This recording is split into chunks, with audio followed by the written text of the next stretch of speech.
A few weeks ago, I experienced the Marvel Universe of Superheroes exhibit at the Chicago Museum of Science and Industry, and I thought I'd share my experience with all of you on YouTube. I'm going to be showing you a lot of footage from inside the exhibit, but I highly recommend that you check it out for yourself. It is absolutely worth it, and it's still available until this Sunday, October 24th. Before we continue on with the museum, let me just say, please subscribe, please hit the like down below, and please stay tuned for more videos and short films coming soon. Once the group of us entered the museum, we walked up the stairs and are greeted by giant banners welcoming us to the exhibit and showing off the best the Marvel Universe has to offer. We also find life-sized models of Thor and Hulk battling it out.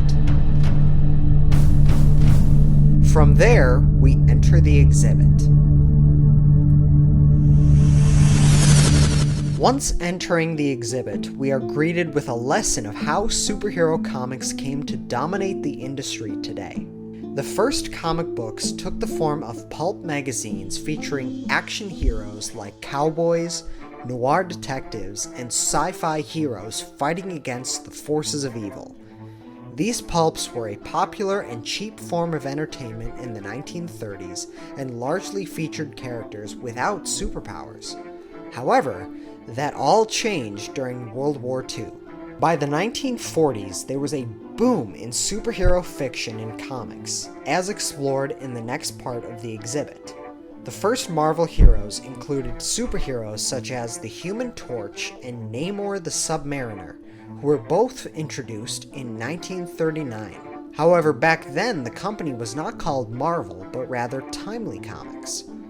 Soon to follow these two was the iconic Captain America, but more on him later. Before we continue on with the superheroes themselves, let's take a moment to honor the writers and illustrators that created these superheroes. Now, there are many creators that deserve all the credit in the world. However, the next part of the exhibit honors two men that are responsible for creating most of the characters you will go on to see in this exhibit. Those creators being the iconic Jack Kirby and Stan Lee. The two began their careers at Timely Comics and would later go on to become frequent collaborators. Despite a turbulent relationship, these two legends were responsible for the Marvel Revolution, a surge of new ideas, stories, and characters that came from what would eventually go on to become Marvel Comics. And the first of their creations was Marvel's first family, the Fantastic Four. The team features characters such as Mr. Fantastic, the Invisible Woman, an updated version of the Human Torch, and the Thing. They even have a display of the Thing in the exhibit. Here's a picture of the two of us taking a little nap together. I feel so safe in his arms. What was that? Anyway, moving on to the next exhibit. T'Challa the Black Panther made his comic book debut in Fantastic Four number 52 as the king and protector of the hidden, fictional African nation of Wakanda. He was created with the purpose of providing representation for the sorely discriminated against African American population, while also challenging preconceived notions regarding people of color and the people native to Africa. After teaming up with the Fantastic Four, Black Panther decided to use his powers for the betterment of the entire world and fought alongside the rest of the Marvel Universe against the forces of evil. Here you can see Black Panther, Shuri, and Okoye's costumes seen in the 2018 film Black Panther, as well as concept art for the film. Rest in peace, Chadwick Boseman. Wakanda forever. The next exhibit features our friendly neighborhood Spider-Man, who debuted in Amazing Fantasy in 1962. Everyone's favorite wall crawler was such a departure from the stereotypical superhero archetype that Stan Lee's editor almost didn't publish the 11-page story because he was convinced that it would fail. Little did he know that the meek teenager Peter Parker would go on to become one of the most beloved superheroes ever made. He would inspire millions of people and spawned multiple spin-off characters such as Miles Morales, the Scarlet Spider, and Spider-Gwen. Here you can see artwork from the Academy Award-winning film Spider-Man Into the Spider-Verse. You can also see Green Goblin and Vulture props from the films, and even Tom Holland's suit used in the MCU. Here you can see a life-size mannequin of Spider-Man. Wow, this situation looks familiar. The next exhibit features the Incredible Hulk. After an accidental gamma radiation exposure, scientist Bruce Banner was cursed with the ability to transform into a destructive, mindless monster with super strength whenever he gets angry.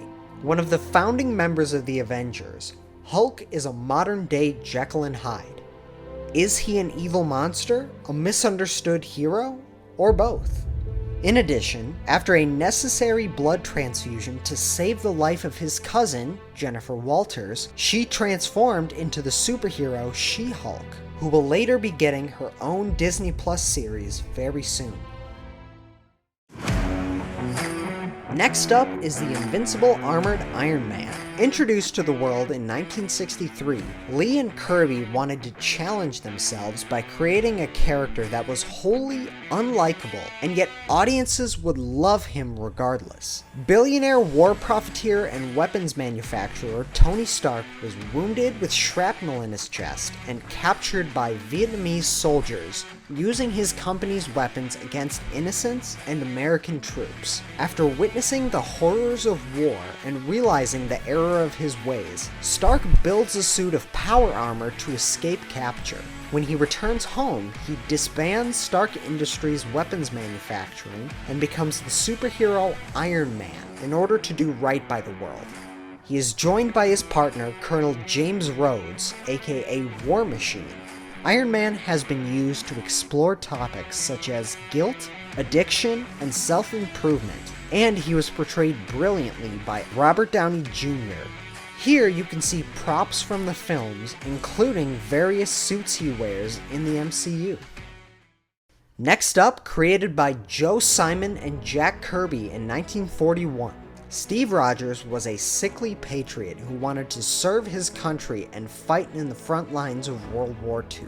He was selected to be the subject of an experimental procedure where he was injected with super soldier serum and transformed into a peak physical specimen. From there, he fought the evil Nazi forces, going under the alias and symbol of Captain America. And he was joined by his sidekick, Bucky Barnes. Frozen in ice at the end of the war, Rogers was thawed out and joined the Avengers as the team's tactical leader. He later joined forces with the likes of Sam Wilson, aka the Falcon, and Steve Rogers later went on to rescue his friend Bucky, aka the Winter Soldier, from his brainwashing at the hands of Hydra. Here you can see Captain America and Winter Soldier's suits from the movies, and you can even see Captain America's shield. Next up is Nick Fury, the director of the Strategic Homeland Intervention Enforcement and Logistics Division, or SHIELD for short. Fury started out as a sergeant of the Howling Commandos in World War II comics, and after some time in the main series as an immortal, was later rebooted in the Ultimates universe and modeled after the actor Samuel L. Jackson, who would later go on to portray the character in the MCU. Fury is responsible for recruiting the Avengers and dealing with the Skrull invasion behind the shadows. The next exhibit features Ant-Man and the Wasp. Scientist Hank Pym developed shrinking technology, as well as tech that allows him to communicate with and control insects. With these tools at his disposal, he and his wife Janet Van Dyne became the Ant-Man and the Wasp in order to fight crime. Later on, the role of Ant-Man was taken up by reformed criminal Scott Lang, played hilariously by Paul Rudd. After that, the exhibit features Thor, the god of thunder, alongside his brother Loki and his sister Hela. Born of an alien race primitive humans mistook for gods, Thor Odinson is one of the few beings worthy enough to lift his enchanted hammer Mjolnir, or Jonathan if you're a fan of the internet. This hammer gives him the powers of super strength, flight, and electricity manipulation.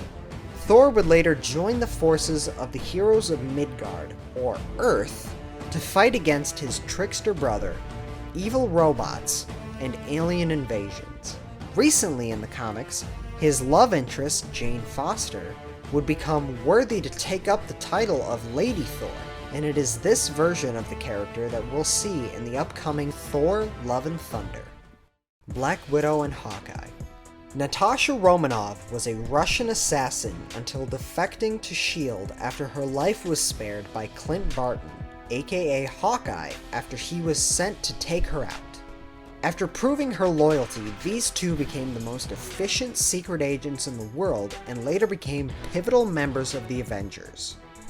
Here you can see Black Widow's costume from the films. Wanda Maximoff and her brother Pietro were orphaned at a young age and experimented on by Hydra, thereby unlocking genetic mutations, giving her telepathy, telekinesis, and reality warping abilities, while giving him the abilities of super speed, though not fast enough to dodge bullets, apparently. Wanda, aka the Scarlet Witch, fell in love with the Ultron-created android Vision, and after the deaths of both her brother and the love of her life in front of her own eyes, Wanda suffered a nervous breakdown, leading to numerous conflicts for the entire Marvel Universe. The love Wanda and Vision have is real, but we'll have to wait until the next film to see if they can be reunited. And with that ends the first half of the exhibit. However, there is an entire second section devoted to many other fan-favorite characters. Stay tuned for part 2 of the exhibit coming soon to my channel next week. If you like this video, please give it a like, subscribe, and click the links below to get to my podcast and to all my social media accounts. Thank you, and I'll see you next time.